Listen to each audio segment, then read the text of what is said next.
Welcome back. My name is Brian. My name is Richard. And this is I Love You 3000 Minutes, the podcast that took its sweet time stealing a ship from Asgard, going over and taking Thanos' empty Infinity Gauntlet, punching that jerk Hank Pym right in his noggin, and taking his Pym particles to glide along the time stream in the quantum realm back so that we could rewind. That was good. That was impressive. I liked it. Oh, okay. Why'd you break it? You should have continued. I just love the idea that you were like, he's going on another tangent. What the fuck is this? No.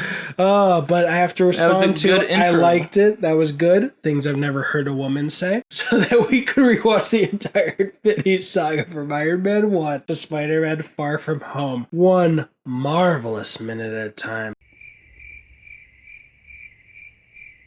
This is minute 54 of Iron Man 1. And Richard, what happened? Stark interrupts. Not like terribly it was a pleasant interruption. Okay. What about a man without the ship? Or without the plane? Yes. Rhodey is like, and here we have Mr. Stark. He welcomes him as a welcome interruption, a welcome guest. And he said, look who fell out of the sky. Yeah. Which he did. Right. Yeah, he did. That's true. That's a good catch. How did he explain his escape? Because he definitely didn't say, I made a super suit. Yeah, right? And shot my way out. That's true. Well, he might have said something. No way. Like, yeah, well, we don't... Why not? He is Tony Stark. He can do that. He can make a suit that blows itself up halfway through, and they would believe it, you know? Maybe super suit is a little bit of a stretch, but he could say, I made a little vehicle. You know?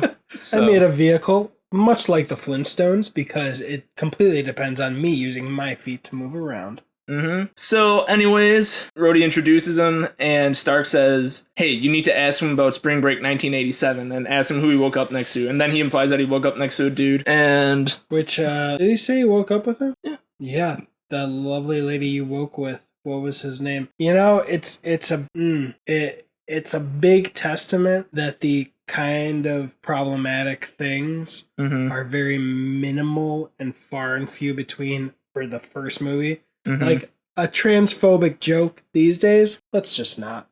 Mm-hmm. But like that's one of the only things that I can think of not aging well, you know. Mm-hmm. But did sound natural for guys in 2008. Sure. Yeah.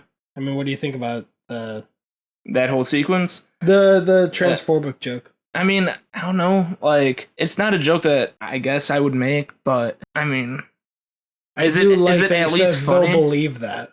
Right. I definitely remember laughing like back in the day. Now it's like, haha, should we? Mm-hmm. You know, it's that little asterisk. Especially since today the Supreme Court ruled that all people, whatever their sexuality, are protected under civil rights. Mm-hmm. So it was a good day. I don't even know if I'm qualified to say what's transphobic and what's not transphobic. You know what I mean? I just guessed that was a transphobic joke because the trans person was the butt of the joke. Or the fact that he wouldn't like waking up with them was the butt of the joke. Because that's not his sexuality. Yeah, it would kind of be... like, that's not Rhodey's sexuality. That's what makes it funny, right? Yeah, like, that's the basis of the joke. I guess it would be like some Klansman saying, like, you gotta ask when he woke up with a black woman that one time. Ha ha ha. That's a much that's darker... That's entirely different. ...version of the joke. I mean, the Klansmen hate black people. Like, I don't think it's ever implied that Rhodey hates hates trans people. Yeah, I don't know. Yeah, we don't need to. I don't know. Like I said, I don't know if I'm qualified to say that's transphobic or not. Like, I kind of have a hard time recognizing it. So, I gotcha. Yeah. They continue. Rhodey excuses the crew while he talks to Tony. Tony continues and says, hey man, I'm working on something. And Rhodey is at first relieved because he's like, hey, bro, you sounded crazy at the press conference, so that's good news. You're going to make a lot of people happy. Mm-hmm. And then he's like, no, I'm working on something big. Working on something big. And Rhodey's like, no. Yeah, he said he is working on something just for him. It's different. Mm-hmm. That's the line. That's one of the things he says, yeah. Oh yeah, his stunt at the press conference, it was a doozy. It's not from the military. It's different. Mm-hmm. That kind of... Like, how do you read these next lines? Because I read it as, Rhodey's trying to be a friend to him. Like, when he was drunk, he did say some really insightful things like, you are more than what you are. But when he sees him veer too much off his track, he still instinctually tries to help him get back on it. Sure.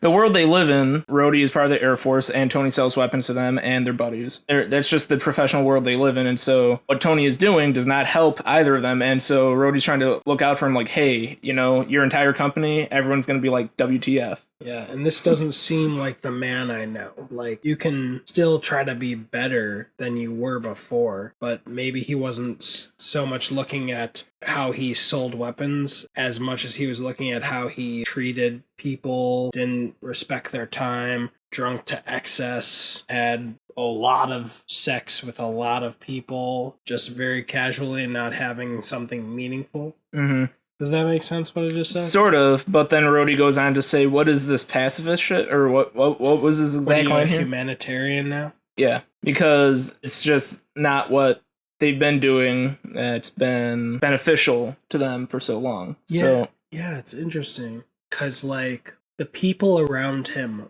want better for him, but they don't always want the best for him, if that makes sense. Like, this one, he's trying to steer him back to weapons manufacturing when he literally held a conference saying, I saw young Americans killed by the weapons I made, which is a moral quandary if there is one. And then later, when Pepper sees him getting out of the suit with bullet holes, she's like, you're doing something really good and you're saving lives, but you shouldn't be doing that. You need to stop because he's at risk. Right. So it's like they all warm up to it, of course. Mm-hmm. But it's interesting, you know, to say it would be like how you've motivated me to lose weight, but then if I get down to 180, or if it seems like I'm losing weight very healthily and in a good, and then you're like, whoa, let's buy some cake, dude. No, they're still looking out for Tony. It's just that that wasn't a good metaphor. The humanitarian stuff that he's talking about, that's never helped them before. That's never been the world that they lived in. Yeah. So it's just very different. And also, like Rhodey said earlier, he's thinking of how the Air Force and Tony's company is going to see it. It's all negative. This little project that he has. So that's why he's telling me, hey, man, you might want to consider changing course. You know, are you sure, bro? He's just having a talking to with him. And Tony and, you know, strong people are not going to be like, oh, man, maybe you're right. I need to turn away from them, you know? So Tony fights back. He's like, no, I have a good idea. They don't have the vision that Tony has right now, right? So Tony has something in mind, and it takes some convincing for others, but yeah, he just needs to act on it, and then they can see how it does good. He needs to ask forgiveness instead of ask permission. You know, if he doesn't do it until his friends are on board, they're never. He doesn't need their permission anyways. No, I mean, I'm not saying exactly that. I'm saying if he waits for them to be on board before he makes the next suit, he's never going to make the next suit. Mm-hmm. But also, what occurred to me is when you were talking about the humanitarian, like him spitting on that and be like, you're a humanitarian? Pfft, what the fuck? It brought me back to his responses to Christine Everhart. Are you going to report on the millions we've saved with our IntelliCrops? Mm-hmm. Yada, yada, yada, all these things. And then, like, the art, we built that to shut the hippies up. Mm-hmm. Military funding, honey. You know, like the first things to respond to everyone saying that they're warmongering is to point to these humanitarian efforts as a way to deflect. But personally, behind the scenes, when he's like, hey, maybe we should just lean more into humanitarian efforts, like, the fuck are you talking about? Stop talking about that. Stop it. This isn't a press conference where we're spinning it for PR. You know? It's interesting, that dichotomy. Sure. Do you think so? Because, like, the first time he gets challenged on being a merchant of death, he responds with, look at all our humanitarian efforts. Yeah. But then they don't actually support true humanitarian efforts. I mean, you know, crops that feed more people. Yeah, it's the priority that's there. I mean, they can still be doing humanitarian efforts and have a different number one priority, right? Yeah, but that's interesting that when humanitarian efforts aren't the number one priority, he gets support. When it is the number one priority, he doesn't, you know? Yeah. I mean, that's a good point. I mean, I just thought that was interesting. It is, yeah. I mean, I would agree that that's a good shift and a clear difference from before and after the big incident and him escaping from the desert, you know? Yeah. Yeah. Cool. Well, Remember the stickers, if you pledge to Patreon, I'll send you just a good handful of stickers through the mail. It'll probably cost more than the dollar minus Patreon fees to send it, but I'm going to send it, so do that. Also, whenever we do a giveaway on Apple Podcasts, for everyone who leaves a review with their Instagram handle, there'll be a big handful of stickers to go with whatever that giveaway is as well. Plus, we will eat as many bites of New York style pizza with Da Bomb, the most miserable hot sauce on Hot Ones, as there are ratings and reviews at the end of us breaking down Iron Man 1. So as soon as we post the episode of the post-credit scene between Iron Man and Nick Fury, we will record an episode of us doing that miserable task. And we'll post it very soon after. So go over to Apple Podcasts. Even just a rating ensures one more bite of misery for each of us. Thank you so much. Follow the Minutes Along on Instagram at ILoveYou3000Minutes. And if you're watching on video, please like, subscribe, and check out the other Minute podcasts. My name is Richard. My name is Brian. You've got an army. We've got a podcast. What were you going to say? You've got a podcast. I knew it.